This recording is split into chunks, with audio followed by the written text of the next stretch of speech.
ole we bar kal khom song song te va in chi bai kan buk vek du cheu ani ole la vek fuck root kan sange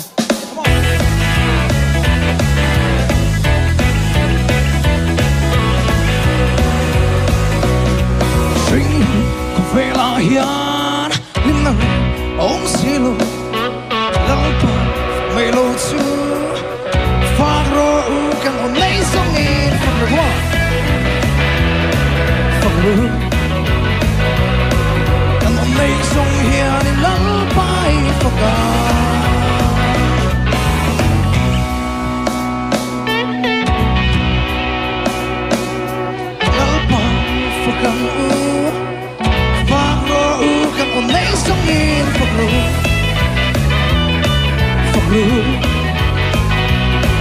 kan on nei song hian in lalpai foka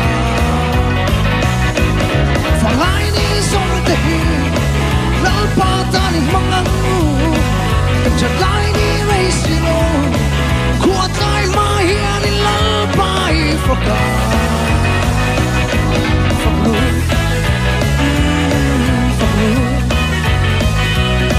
kan on nei song hian in lalpai foka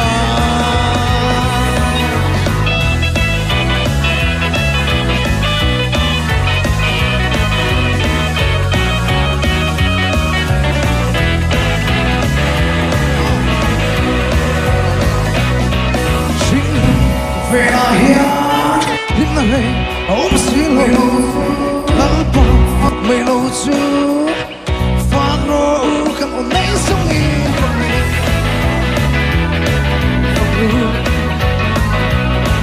kan on nei song hian lalpai foka kan ku te lalpa tan kan ke ipenang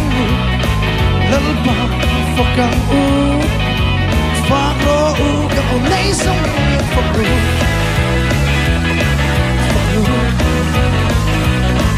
kan on nei song hian in lalpai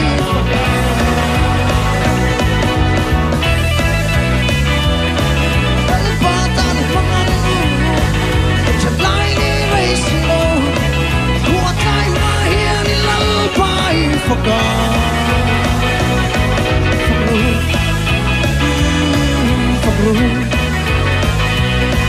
kan on nei song hian in lalpai foka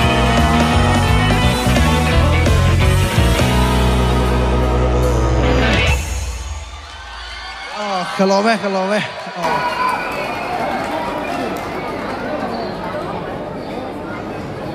gần rơi thì em tới rơi này sao vẫn đùa mà để chỉ đi